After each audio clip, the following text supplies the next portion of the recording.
welcome back to another episode of For the Record, the first episode, post-June 30th episode. So we're going to be getting into quite a bit of details on some of the stuff that went on June 30th and the run-up to that as well. Wouldn't say the final legislative wrap-up episode because there are a lot of pieces of legislation that we probably won't touch on in this particular episode, but over the course of the next, 5-6 months, I guess, from now until January, we have plenty of topics to cover. Certainly would be, most of the episodes actually going to be featuring special guests for various industries and organizations that we would like to talk to and just let you guys learn more about. But anyway, in the meantime, I'm Matt Revel, Communications Director, sitting next to Senate Republican Whip Brian Pettyjohn in his home district here in the 19th. Yeah. And then on the far end of the table is Deanna Killen, our Chief of Staff. My hometown. That's right. Yeah, look at that. And then off camera is our intern, Blake. Is he still technically our intern? Or well, he will be back next year, so I guess so. Why don't you come on over and say hi so people can see you? I don't know if they've seen him all year, but just say hello to everybody on the podcast. Well, they have Hello, I am Blake. Usually off camera. Also his hometown here in Georgetown. I'm actually the only non-Georgetown person. Yeah. Representing Dagsboro, the fighting 41st district. The borough. One of the many boroughs that we have here in Sussex County. The boroughs. Dagsboro. That's right. Well, Deanna, what do we have on the menu today? Bond bill, budget, grants and aid, all of those passed, signed by the governor. Do you want to talk a little bit about the kind of the deal or the compromise that the Senate Republicans made in order to get bond bill passed this year? So, and I can't remember, we didn't really cover anything about, what the deal was and anything before. We talked that we were going to compromise. So, we've talked before about the opposition that we had to Senate Bill 159 and how that was taking a decision that was made by Sussex County Council that is also being challenged in court right now. So it is in the judicial system. And overrides that, and the state overriding that decision and granting a conditional use, for that electric substation outside of Dagsboro. So, we as a caucus, many people in Sussex County, Democrats and Republicans alike, really took offense to the state coming in and trying to override, that decision by Sussex County. So, as a caucus, we discussed it and we decided that if Senate Bill 159 were to pass the Senate, really, if it were to pass, then we weren't going to vote for the bond bill. Right.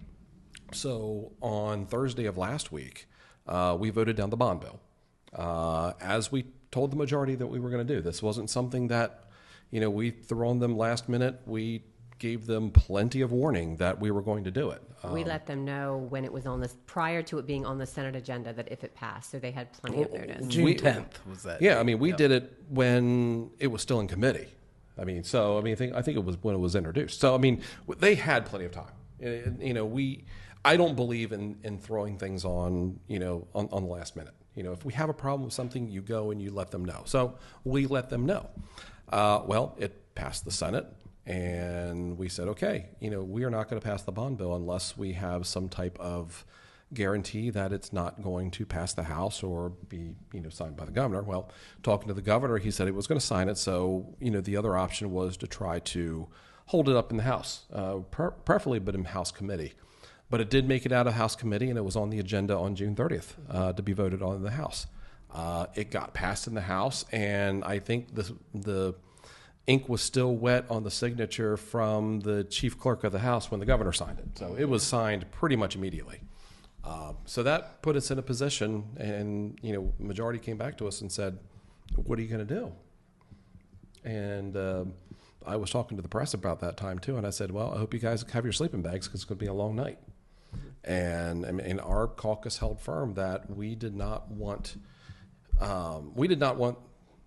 159 as it was amended over in the House. We didn't think that was fair to Sussex County. So later on the night, we had another meeting with the Majority Caucus, and we kind of worked out a deal that we would delay the implementation date to January 31st to allow that court case to work its way through Sussex County Superior Court and at least get a decision there. Right.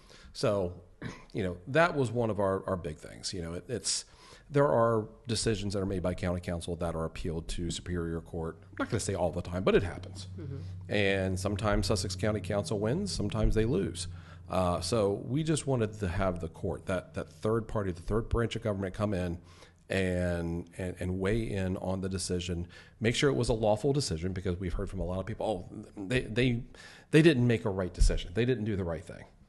Well, some of the same people that did that have told us other things that the courts have ultimately come back to us and said, well, we were right, they were wrong. So, look, we really want to see where the courts land on this. So it's going to allow the courts to go ahead and rule on it, and we will see what happens. But, as part of that deal, we also made sure that a House bill that had been introduced very quickly, House Bill 222. House Bill 222, and made its way through the House very quickly into the Senate, that had our agricultural community, especially the poultry community, actually not only poultry, but I heard some horse farmers and some of our dairy operations had anyone that as well. would, nutrient management. They took issue with it, really, because that bill has not kind of gone through the right vetting process with the stakeholders. So it was thrown out there. There were a lot of questions that didn't get answered. It skated through the House. One of the things that we asked for was for that bill not to be run, on June 30th, and they agreed to that as well. Yeah, and it went through the House, I believe, with no committee meeting, and then it was in the Senate Executive Committee on June 30th, and I believe the plan was to move it right to the Senate for a full vote, but we were able to stop that. And speaking of 159, the bill that we helped craft, a compromise bill, was SB 199 that pushed that effective date out. And I think it's very important that we need to respect the separation of powers. And if it's in the hands of the court, let the judicial process play out. It's very important. You hear all these no kings protests. Well, this applies here too. If Sussex County made the wrong decisions, the courts will decide that. So you mentioned House Bill 222, but you also mentioned that it didn't receive a committee hearing. Is that true? Yes, it did not receive a committee hearing. It went right to the House for a floor vote and then came over to the Senate and was in committee on June 30th, hopefully, I believe, to go right to the agenda. Why? Well, I think the reasoning was HB 210. This was in HB 210 initially, but there was some of the farmers were very upset about this. So they did an amendment to pull this particular section out, and they said they would do their own bill. Oh, okay. So that's why I think in their minds, it did have a committee hearing already. But either way, there was the farmers were upset. I think just kind of unsure. Even the Secretary of Ag came forward in public comment and said, we need more time. That's all we're asking for. So this is going to give them more time over break to work on whatever concerns they had. Yeah. And we're glad we could, kind of include this in the deal to help our agricultural community, which is, really, agriculture in Delaware is the number one industry in the state now. Yeah. So in HB 222, it does not create any new regulations. It just increases the fines, but some of them pretty significantly. I believe it puts a cap of like $10,000 penalty on some violations. So ag is our number one industry, and I believe tourism is our number two. Yeah. So actually, now that I'm thinking about it, agritourism. Yeah, but look, you figure we helped out the agricultural industry by getting 222 not to go through. Helped our tourism industry, hopefully, by delaying 159, and who knows what's going to be happening over the next couple weeks or months regarding on the federal side regarding that particular wind farm project. So it's a pretty good night for us. I have to say really so good myself. Night. Yeah. And HB 222, back to that one more time. They did say in committee it was a very benign bill. Really, they made it seem like it wasn't really a big change. But then after we broke and everything, the Sierra Club did mention this as part of their, I guess, package of advocacy bills they had, which immediately made me a little suspect. That's just my own personal view of them from my interactions with them, hearing them in committee meetings and the testimony they give, I'm always a little suspect. So we had a great night. I suspect they did not. But anyway. Yep. All right, Senator, are we done with that topic? Sure. Yeah, All we right. can be. Well, hey, if you have more to say, let's talk about No, it. I'm just, I'm just, you brought that up, and some of the testimony that they've done during public comment has been partially bordering on being incorrect, not factual. Well, even talking about Partially. back to 159, the sponsor said on the floor again was talking about brownouts, and we researched that. Yeah. And you were able to say, look, I've talked to everyone. There are no brownouts that are, and let's be clear, if there are, let's just remember who's been in control of Delaware for decades. Right. Mm-hmm. So if there is an energy crisis that's causing brownouts, let's look at who controls the regional area that we're connected to, who controls Delaware. I always found it so disingenuous when they try to argue that it's our fault that green energy's not popping up or whatever. And it's like, you guys have been in control for at least 20 years of the entire General Assembly, Right. but really 30, 40, 50 years when you start factoring in that. I don't think Republicans have had majority in the Senate since the 70s. Yeah. And we Haven't had a governor since 92? 92. Yeah. Yeah, Castle? Well, he has Like- Castle, yep, Who's and our then last Harper Republican came in, governor. yep. Yeah, and again, we've stated before, we have nothing against green energy. I think green energy is great. I think gotta be a part of a larger portfolio. It can't be putting out regulations that we cannot meet, and that's where we are right now. The General Assembly in Delaware, the regional area, they've put forth mandates that cannot be met, and here we are. So it should absolutely be part of our portfolio. Well, on the topic of green energy and that, our caucus, I mean, largely I think we're not opposed to at least the concept of it, right? No. I think it's worth mentioning that Senator Richardson, Representative Holoski's Senate Concurrent Resolution 18, which establishes the nuclear feasibility Nuclear Feasibility energy test. feasibility Yeah, test. anyway, exploring the feasibility of small modular nuclear reactors here in the state. It passed the House unanimously, unlike in the Senate. There were a couple naysayers. But anyway, so Probably on a consent agenda over there or something. no, it wasn't. Actually had debate. Really? They actually assigned it to a committee, which if you know anything about the General Assembly, concurrent resolutions typically are not signed to committee. they're not. So they did have a committee hearing. There was talk about expanding the scope, which they did add an amendment to do that. But because they knew that the resolution did not have time to come back over to the Senate, they did strike that amendment. Either way, they still have the ability to expand the scope once they meet. Absolutely. Yeah, no, I spoke a little bit to Representative Holoski last night about kind of some of the inner workings of that and the thought process of taking away the amendment, and what you just said was 100% correct. It did have debate. There were a couple people questioning it. Did it pass floor. unanimously? It Do you did, know? yeah. Great. Yep. So obviously, thank you, Representative Holoski, for getting that over the finish line and all the supporters of that. But I mean, that's a very important component to our energy portfolio going forward. And I mean, we might not be 2 or 3 years away from seeing any small modular reactors go up, but I mean, I definitely think within the next 5-6 years. I mean, that definitely Again, is. and neither is offshore wind. They talk like offshore Right. wind Yeah, is like exactly. it's what 2029 before anything of that is. And I brought earliest. that up on Right. the, I brought that So up on none the of it's a floor. quick fix. Yeah. So why not? It actually use it passed all. on a voice vote in the House. Oh, it did. It Yeah, was a it was voice a voice vote. vote. Oh, okay. Yeah. Well, there you go. And that does not have to have the governor's signature because it's a concurrent resolution. So Yeah. Yep. So I suspect that'll be put together here in the next couple weeks, and we'll start publishing the meeting dates. when Yeah, that that's begins. good. Yep. Yeah. encourage people to attend and get involved in that. Yes, definitely. All right, HS2 for HB 116 passed, and I guess it's awaiting the governor's signature unless it was on that legislative advisory that just went out. So if you are a DP&L customer, this bill will allow the Public Service Commission basically to approve a 20% discount on low-income ratepayers. That 20% will be passed along to all the other ratepayers. So that little low-income line that you see on your bill, that will be increased if the Public Service Commission moves forward with allowing that. Are you looking to see if that I'm was looking on to the... see 116.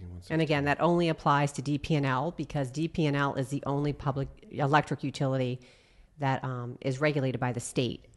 The co-op and the Yeah, others okay. are not, so they do not have to follow the same guidelines. Mm-hmm. Yeah.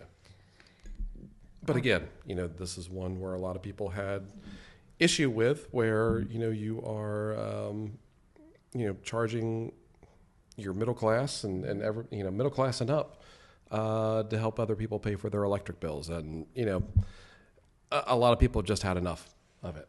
Right, They're getting nickeled and dimed to death at this point. And all of the programs that we passed this year to help the low-income community with their electric bills, this is unnecessary. You've already provided enough help for them. And when I say enough help, obviously we want to help those who need help. Mm-hmm. But at some point, you're putting so much on the middle class, especially for them right on the line. You're starting to hurt another whole group of people. Right. Yep, absolutely. All right, one bill we did not see, which I was actually a little surprised about, but I'm happy about. I will keep my eye on it, though, for next year. So just so everyone knows, this is the middle of a General Assembly. So any bill that did not get passed this year is still alive in the same place that it was as of June 30th. So when we come back in January, they can all be heard and still moved forward. So SB 78, which is relating to discrimination, this is the one that will allow biological boys to play in girls' sports. Oh. So that, as of now, it was signed out of Education Committee on April 4th, but it did not move after that. I don't know why, but I think it's great, and I will definitely keep my eye on it. And in January, if it does move forward, I will definitely be very vocal about that. Yeah, I mean, it was signed out of Education in April. 3 favorable. Yeah. 2 on its merits. And I think sometimes they don't get down on the nitty gritty and look. You see a discrimination bill based on race, ethnicity, creed, color, religion, national origin, sexual orientation. That's fine. All that, we understand all that. But when you throw gender identity in there, that is something completely different. Yeah. That is now affecting a whole other group of people that the other ones don't affect. So it's something we need to keep our eye on, and I will definitely be watching it closely. Yeah. Yep. Senator Buxton's SB 52 was passed. It passed on June 30th. This is great if you're a school teacher, a retired school teacher. This is especially good for you. It removes the $50,000 earning limit for these roles, and it shortens the wait period from 6 months to 3 months. So a retired school teacher could basically retire 3 months later, could now go and work as a substitute teacher or whatever else. So this is also going to help with the teacher shortage that we're experiencing. And you've got good teachers who have taught for years, very good experienced teachers, coming back, which would be great. Yeah. Senate Bill 10, compassionate release. That did come back over to the Senate with an amendment that I think made the bill much better. It did. The amendment makes it clear that when reviewing a request for compassionate release, the court has to consider the details of the crime, how serious it was, the length of the original sentence, which to me, this should have been in the bill from the get-go. It should have been part of it to begin with, yeah. Right. So, again, you know what my big stick with the whole thing is, and I still stand by it. I still think the Board of Pardons should be the body making the decision, but that did not get amended. But either way, I was happy to see that amendment added to it. Yeah. So, recent Supreme Court decisions. I just want to mention this quickly because I think when we come back Getting into national stuff now. Yeah. Well, the one I want to mention specifically is United States versus Skermetti. And this is the one that upheld Tennessee's ban on puberty blockers and hormone treatment for minors. Yeah. Minors, I want to emphasize Minors, that. yeah. So I do expect when we come back in January, I think we're probably going to see some legislation that is going to kind of secure some of that treatment for minors, which it's just funny because 2018, I think we outlawed child marriages. Yes. We've worked a lot in the General Assembly to protect children from all this. We even had a Democrat senator stayed on the floor when they were talking about, I forget exactly what topic it was, but he went on and on about how, younger teenagers, their frontal lobe is not developed fully. Right. They can't make these decisions, but yet, they... The 5-year-old boy knows that he's really a shit. Exactly, exactly. But so I do expect to see some legislation to try to push for that. I hope that's something that we will obviously fight. I've been following someone named Dr. Erica Anderson. She's a clinical psychologist, and she's actually a transgender person. And she worked in this field of gender-affirming care for minors. And she spoke up saying, this we're doing more harm here than we are good. And of course, she was blacklisted for this. But she says these are not mini adults. They they're developmentally different. And I'm glad that she recognizes that as a transgender person who, transitioned midlife. If you've not, looked at her work, I encourage you to Google her. She's got a lot of good points. So I expect to see a lot of that when we come back. Okay. Yeah. I mean, a lot of times when you have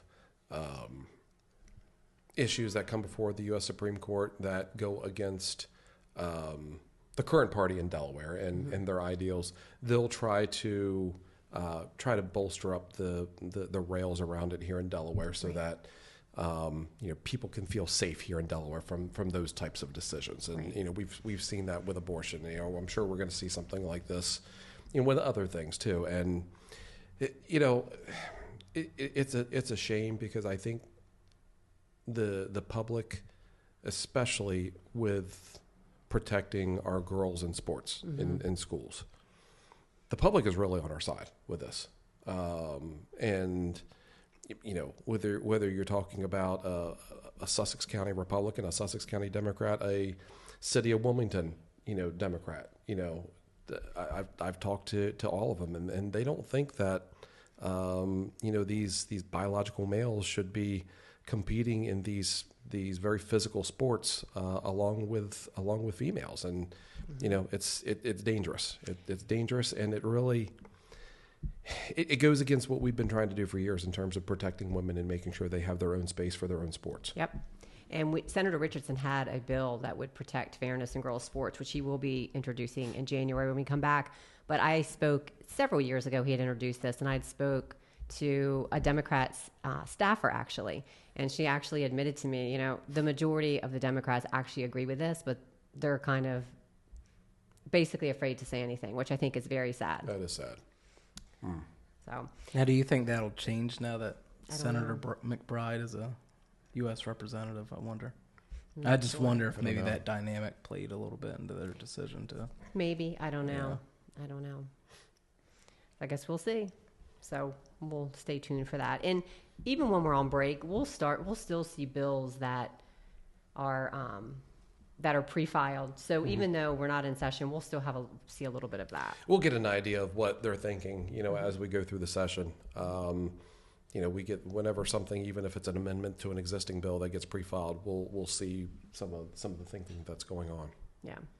Yeah. Breaking news: Diddy was acquitted of a lot of his charges. That's what we're just looking at the screen. Yeah. I didn't follow the trial, so I can't speak to whether that was the right decision or not. Diddy acquitted on sex trafficking and racketeering, found guilty on lesser charges. Okay. Breaking news. Breaking news, yeah. Interesting. Wow. I'll have to do a little research on that trial. Diddy Freedom Day. So is he going to serve any jail time? Do we know? I have no idea. Well, I think, did it say he was still found guilty on lesser prostitution charges? Yeah. Okay. Interesting. Mm-hmm. Wow. Maybe intern Blake can look that up, see if he's going to be serving any jail time or not. So last night, this is more Sussex County related, the Indian River School District Board voted to increase taxes up to 10%, which they do have the ability to do after a reassessment year. And that's something that was in existing law. Correct. Right. Okay. Right. That was an existing law. That's not a new bill that passed that made this happen. Senator Wilson and Representative Smith both introduced legislation in the 151st and 152nd General Assembly that would have removed that. But it did not pass. Long party lines, got hung up in committee. Mm-hmm. So, and I know you'll probably know this, Brian, the 10%, is that only for the next tax year, or will that remain in place? That'll remain in place until they change that tax rate. Okay. Yeah. All right. So, and it is less. Mark Steele was the new board president. He was voted in last night. He did state on the radio that that amount is less than what it would have been had the referendum passed. Yeah, okay. I think they were seeking like a 35 or 37% increase. Yeah. So I think he said this will give them like $4 million extra dollars a year, if I'm hearing that correctly, if I remember correctly. All right. So any news on Diddy? Does he have is serving any jail time? So basically, with the Diddy trial, if that's what you want to call it, they convicted him they acquitted him of the racketeering charges, which is his more severe charges. Mm-hmm. Okay. So now they're waiting for the sentencing, which is at 5 p.m. Eastern time today.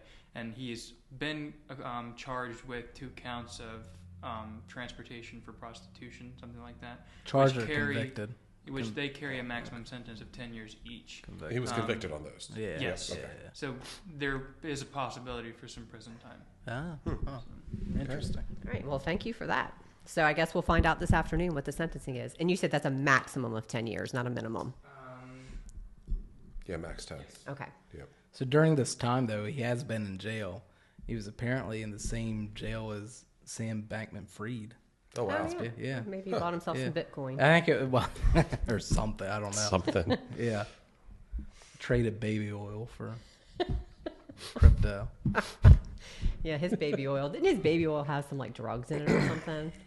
Tainted oil? I suspect it did. All right, enough about that. Yep, so that's all that I have as far as legislatively. Of course, we have more that we'll go over, as we continue to do these. But I think that we kind of hit on all the death penalty, constitutional amendment for to remove the death penalty did pass. Of course, we've had conversations about this. I know you are a proponent, especially given your, experience that you have. I think I've made clear I'm not, I do not support the death penalty, but that's just That's fine. And look, we can disagree on something, but not hate each other. Exactly. And not call each other names. Isn't that refreshing? Yeah, it's crazy how that works. I know. It's crazy that you want, it was like killers we to be able to go actually free again Wow. and, Actually, like live. we respect people's opinions. Yeah, it is. Yeah. It's weird, huh?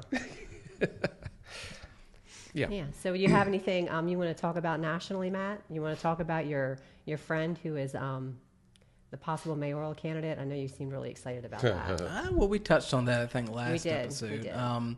He's still crazy. I think he was interviewed. I forget what outlet he was interviewed by, but basically she was like, "What do you think of capitalism?" He was like, "I hate it." Oh yeah, and he said that we need to seize the means of production. Yeah, how crazy is it that he is probably going to be the mayor of the largest financial hub in the world in New York City? It's like, the system that built this city, it sucks. It's bad. Yeah. We need to do it. In a way, though, I think maybe this needs to happen. Maybe we need someone like this to be elected, and we need these policies to be implemented for people to actually see how disastrous they can be. Because right now, they're very romanticized. I mean, how hard is it to sell somebody free stuff? That's not hard at all, especially a young generation who, let's be honest, they can't afford homes right now. So, I can see how his message might be landing with people who are very naive. But this is, it's very scary, and I think at some point this is going to have to play out, and people are going to have to see how disastrous this actually is. Yeah. I think that's the only way they're going to know and learn. I think, but I kind of feel like we've been... Or open up a history book. Open up a history book. I feel like we've been having this conversation for a few years now, and nothing really changes, at least here in Delaware. Yeah, but this I know we're not going this far yet. Well, we do have a couple House members who I've seen their TikTok videos very excited about his win. So that's good. Yeah. Well, I would love to talk about the lunacy of electing a communist in the largest financial hub for another 45 minutes, but I don't know if you remember a couple episodes ago, Deanna was in here having coughing spells. Now Senator Pettyjohn I've having got him. I think it's coughing the spells. office. Yeah. So if you see some hard cuts in this, that maybe I wasn't able to get the different came Must be something in the air That's here. why. It's this new location. Yeah. Yeah. If only House Bill 210 had passed, right? Poison in the wells. HB 210 did pass. Well, whatever. You know what I mean. Yeah. It all runs together. Anyway, well, quite an episode, I think, to wrap up the first half of the. I don't know. Are we still technically the first half of the General Assembly? Well, that ended. Now we're in special session. Okay. Yeah. So that's what happened. So we're like in limbo right now. 30th. I guess. Yeah. Okay. And we might be called back to an extraordinary session. Right. Typically So I guess that's. Yeah. So we'll probably have at least one more extraordinary session date. Typically October, November, in that September, area. October, November, sometime, depending on vacancies. Right, yeah. So that's normally, well, not normally, but that is to approve gubernatorial nominations for... Usually judges, usually somewhere in the judiciary and some of the boards and commissions if they need it. Yeah. Okay. Historically, legislation resolutions are not passed. No. I think actually a couple years ago, didn't they try to pass a resolution? They did pass a resolution. They did pass a resolution, yeah. Censuring, who was that? The auditor. Kathy McGinnis. Oh, that's right. That's right. Yes, and that was Yes. a little bit of fight There was between some the drama. House leadership and the Senate Democrat leadership, and basically wasted everyone's time. Yeah. I think I made a meme about that. But Probably anyway, did. Yeah. I think that's it. I think we've done it. That's it. Yes. Let's get out of here before Brian Oh, spreads and- more and- germs all over this. Well, look, I mean, we've got a special election that's going to be announced Yes. here. Oh, soon, right, too. yes. I mean, that is kind of big news. yeah. The So the announcement. vacancies there. I know the Sussex GOP is supposed to be announcing their candidate today, and I think the Democrat side is doing some kind of interviews tomorrow. Yes, tomorrow. Yeah. And then they'll pick theirs tomorrow. Is So it tomorrow? Oh, it's tonight also. tomorrow. Yeah, I It heard is? Oh, okay. tomorrow. Yeah. Okay. That's what the news reported earlier today. They have what, 5 candidates interested in it? Yeah. Okay. Interesting. Sounds Yeah. good. And we will not have a podcast next week because Matt and I are on vacation, which technically I'm nice. on vacation this week, but here I am. But Matt will be in Maine, so We appreciate your do it. service to the taxpayers of Delaware and the great Anytime, work that you do anytime. on their behalf here. That's what I'm here in the for. Delaware Senate. That's right. That's a true public servant right Indeed. there. It is. Absolutely. Yeah. All right. Blake, take note. That's who you get to aspire to be. Thank you both for everything. We couldn't do what we do. I might leave that one in. No. Let Matt close. He it just, Okay, out. let's he just just, Matt close he just this. can't get it out how great we are. It's really hard for He's choked up over how great I'm we choked are. up. Okay, just cut that because I wrap it up because I'm gonna have a bad one. All right. See you in the next episode.